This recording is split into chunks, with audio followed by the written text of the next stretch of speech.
AzTurtle. Say hello. And today we're going to be doing a project together where we're going to be installing the Tesla high-powered wall connector charger, and we'll be doing it basically right here. And what I have right now is a standard 1450 jack with the mobile connector that I've been using on Tesla for the last 3 years. So there's right there. And what we're going to do is be upgrading this connection to the high-power wall connector. But we're actually going to be doing it a little bit differently than some of the other installs out there. We're going to be putting in 2 of the high-powered wall connectors. So here are the 2 high-powered wall connectors, and we've started to unbox this one here so you can check it out. And here's the sub panel I'm going to be putting in. Basically, it's just got the main lugs. There is no breaker on this sub panel because we're going to be relying on an upgraded breaker from the main panel. So I'll be putting in a 100 amp breaker for the main panel, and then upgrading the wire that goes to the to this panel to basically a 2 gauge wire to handle up to 100 amps, but we'll be derating it, so we'll only be doing up to 80 amps. Got my breakers for the sub panel. Got my box for putting in the 1450 jack back in. That's in the wall right now. And then of course I got my 2 Tesla wall connectors here ready to go. So this ought to be pretty cool. Alright, so the very first thing we got to do is we're going to need to disable the power here. Okay, so my Tesla charger, 34 and 32. This big guy right here, this 50 amp connection right here. So we're going to go ahead and turn that off, and we're going to make sure 32 and 34, we're going to make sure that we have disabled power. Okay, you can see the light is off on the Tesla high-powered wall, on the UMC connector. But just to make sure, we can also check the power with an AC tester, just to make sure that there is nothing there.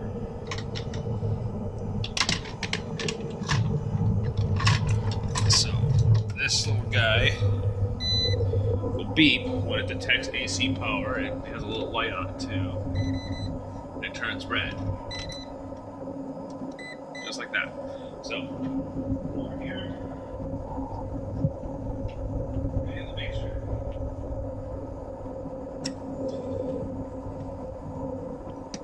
Nothing. That's neutral. These are your 2 hot leads. Nothing. Dead.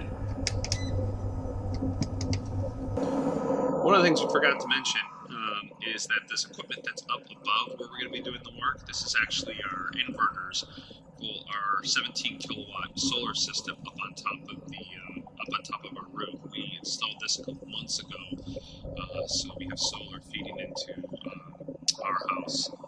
So this is actually pretty cool that we got this done. We worked with Solar City and got that all done. So we're going to be doing all of our installs right down here below that.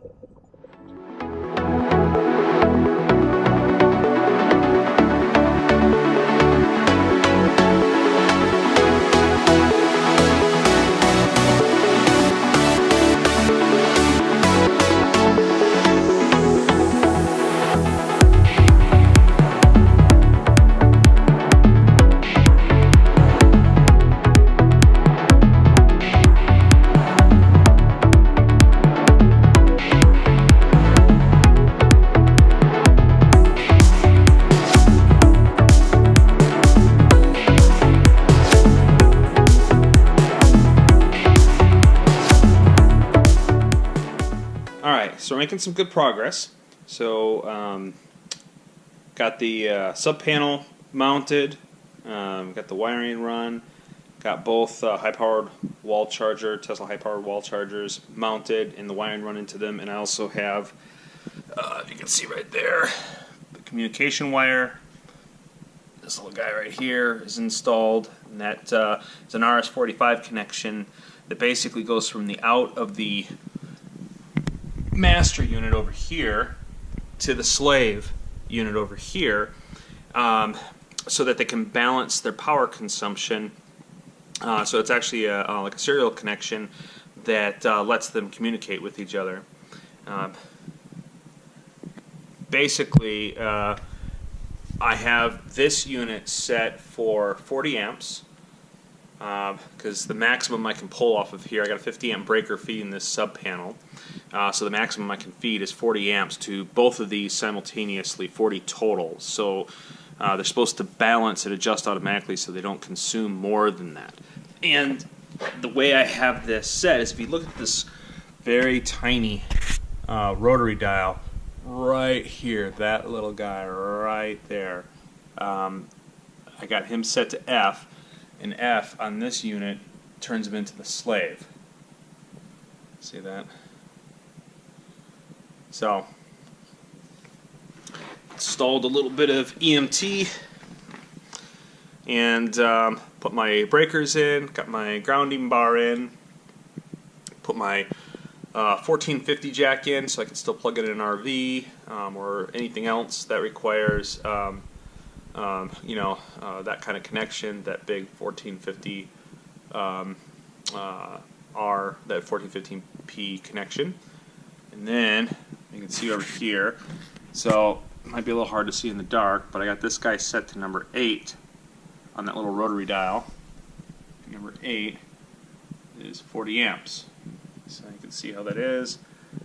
Got my wiring all done. Try to keep it nice and clean as possible. So wiring's all done here. Here's the communication wire going between the two. And right now I'm just kind of getting cleaned up and getting a few things done before I light this up and test.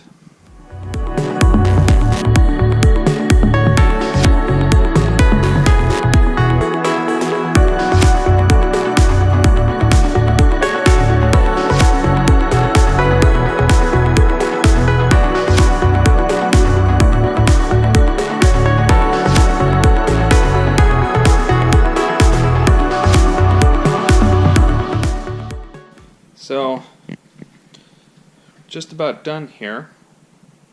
Got the covers all buttoned up. Turned on the power. House didn't burn down. That's a good thing. Alright. So the way I've set this up is this first one right here, the 1450 outlet. That guy right there.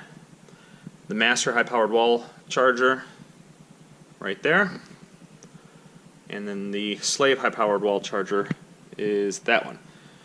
And so what's interesting is when you turn these off and on, you'll see they're like kind of startup sequence.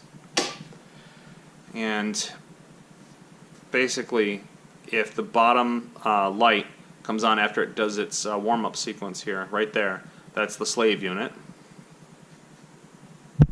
And then it goes to the top light ready for charge. This one, if I turn off the master, you'll see it lose power.